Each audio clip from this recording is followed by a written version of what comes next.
say thank you enough, and thank you to the governor for that kind introduction. I'm glad she gave it just the way I wrote it for her. Seriously, I'm honored to have her support in this election. I've always been a fan of hers since back when she was Treasurer Raimondo, and she's exactly the type of leader and politician that I respect and I admire the most. She doesn't just talk about things, she goes out and she does them. And I've been proud to be a supporter of hers for many, many years. Since taking office, she's helped Rhode Island's economy come back from the brink. She's been a champion for issues and solutions that make a difference in people's lives, like gun safety, education reform, and job training, and climate change. And under her under her leadership, the state really has found ways to confront the opioid epidemic head on.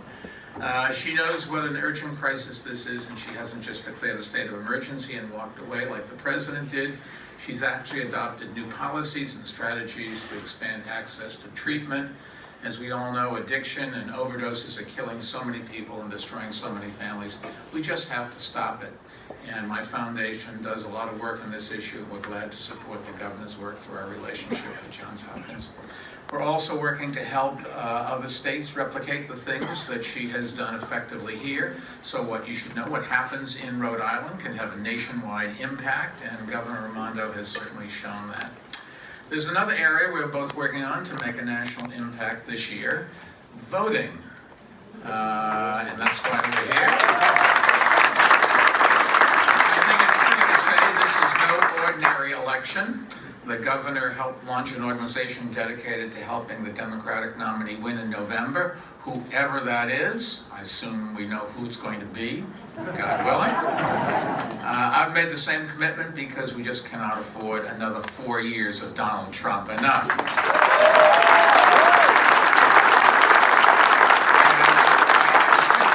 I have her support in this campaign because, as I've said, she's my kind of leader, and she knows how to make progress and how much more we can do for Rhode Island and around this country if we have a president that knows how to unite and to lead and to get results.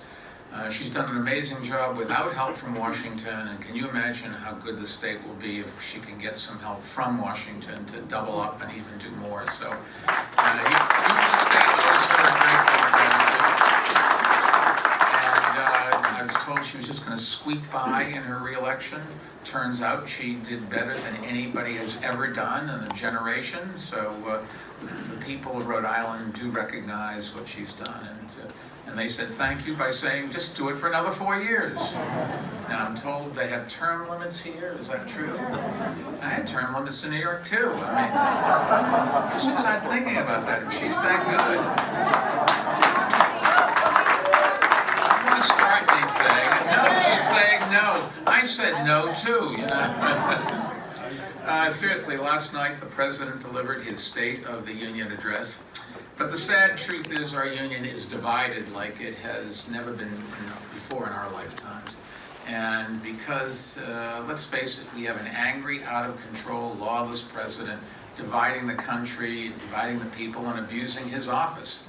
And so let me make this clear. I am running to defeat Donald Trump. I'm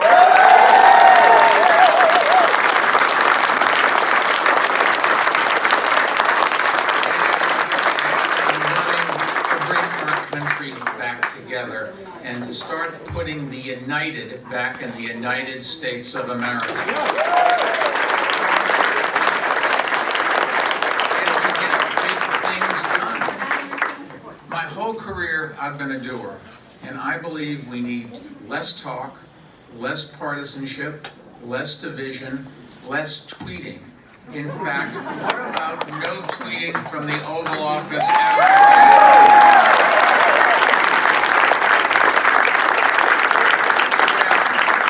It's easy for me to make that commitment because I can't spell. On the other hand, neither can Donald.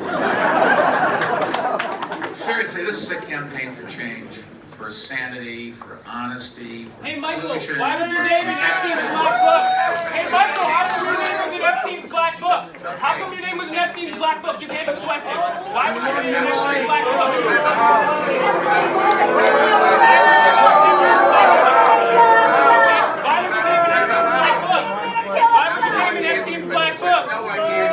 Why was your name in Epstein's black book, sir? Sir, you're flying out against the NASA. You are a shame. You're a sellout. You are a sellout. He's hanging around with Jeffrey Epstein, a pedophile protector, just like all the Democrats and Republicans. This guy's a pedophile protector. You're a pedophile protector. Thank you for making me feel like I was back in New York City.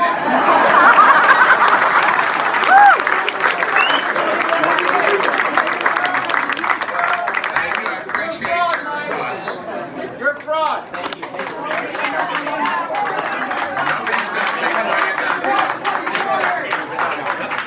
You're a fraud, Mike. Thanks for being here. You're a fraud.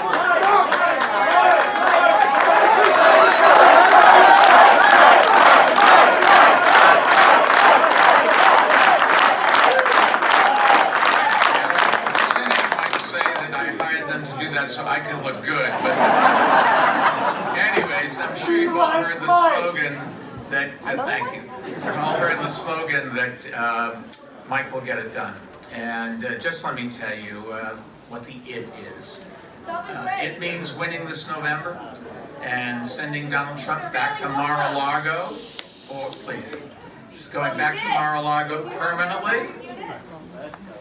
Did you have a Democratic unit? We'll be happy to talk to you afterwards, miss. Talk about what happened to Democratic. Thank you for your votes.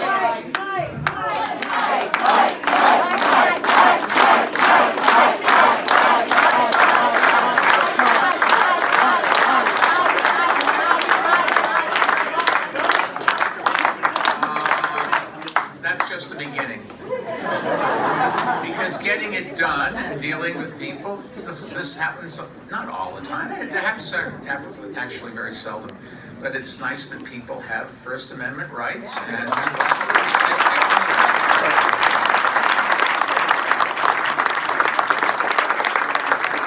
let me tell you what getting it done means. Finally, we've got to provide health insurance to every American. Thank you for being here. Thank you. Have a great night. Thank you. Yeah, go ahead. Thank you. Getting it done means passing common sense gun laws that protect our children and our communities. Getting it done means making America a global leader in the fight against climate change. Getting it done means creating good jobs with higher wages. Addressing discrimination and inequality. And getting it done means fixing our broken immigration system and protecting our dreamers and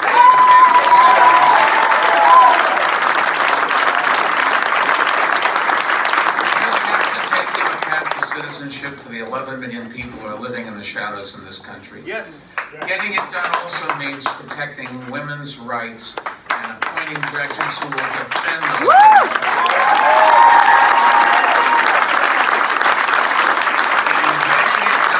And getting it done means bringing people together, finding common ground, and building a country that we can be proud of. Now, this won't be easy, but I know that we can do it. Why do I know that? Because unlike other candidates, I don't just talk about doing things. I have a record of reaching across the aisle and getting them done. I just want to give you a few quick examples of actually being able to govern and to make progress. Other candidates talk about raising teacher salaries. As mayor, I raised teacher salaries in New York by 43%. They talk about improving public schools. I raised graduation rates by 40%. In New York City, we cut the number of uninsured by 40%, improving care for mothers and babies and raising life expectancy by 3 whole years. The governor's not going to like me saying this, this, but if you have friends that you really love and you want them to live longer, just send them to New York. And I can't guarantee everyone will live 3 more years, but if you send enough friends, on average, they will. Others talk about fighting climate change. We cut New York City's carbon footprint by 13%, and I've helped create a grassroots movement to close more than 300 dirty coal-fired power plants across this country. Makes a big difference. Green jobs and a greener planet. We really have to do it, and we can do it if we just work together and follow the facts.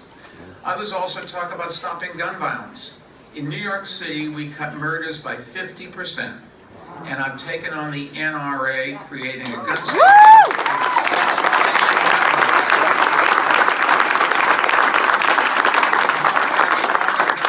in more than 20 states across this country, and thanks to so many Moms Demand Action volunteers, they've got it done. Thank you. There is nothing worse a congressman fears than a bunch of women in their red shirts coming and going out. Now, let me be clear. This race, my fellow Democrats are all good people, but I offer a different choice, a different type of leadership. And I don't spend my whole career in politics. I don't just make speeches. I build teams, and I nurture good ideas, and I hold myself accountable for results. Basically, you can say I am the un-Trump.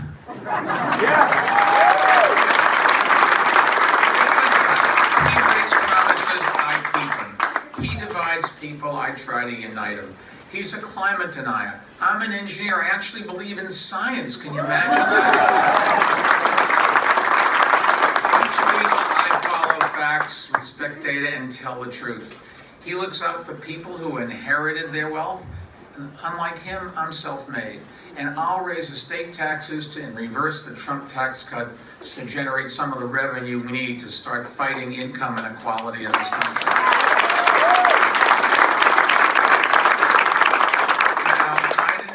Any money from my parents. They gave me something, though, much more valuable. They taught me values like honesty and hard work and the importance of helping others. So back in 2001, I decided to run for mayor. I will say then, almost nobody thought I had a chance. Not even my mother believed I could win. She did live long enough to 102 to see me sworn in. She held the Bible. With a round of applause. She didn't get the whether she got a round of applause from my sister and me, I just don't remember. But that November, if you think back, was just 7 weeks after the terrorist attacks of 9/11. And I was elected to lead a city that was in shambles, and we began writing a comeback story. Together, with help from all New Yorkers and help from people across this country and around the world, we brought people together. We created nearly 500,000 jobs and 175,000 units of affordable housing. We reduced street homelessness by 28%. We launched new programs to fight poverty, and we rebuilt our city stronger than ever. And over the past 2 decades, I've taken on the toughest fights, and I think I've won almost all of them. I've also taken on Donald Trump and won there. On gun safety, we beat him. On coal pollution, we beat him. And in flipping the House blue in the 2018 elections so that Nancy Pelosi took over and then she started the impeachment process, we beat him again, and I'm ready to do it one more time.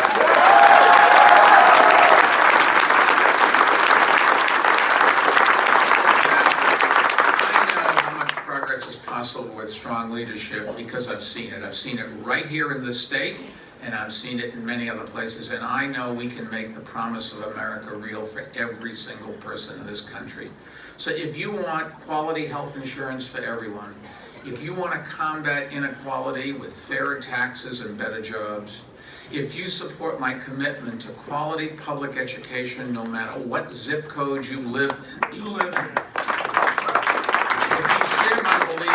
in an opportunity for all and not just for a few. And if you are ready to clean out the Oval Office and get things done,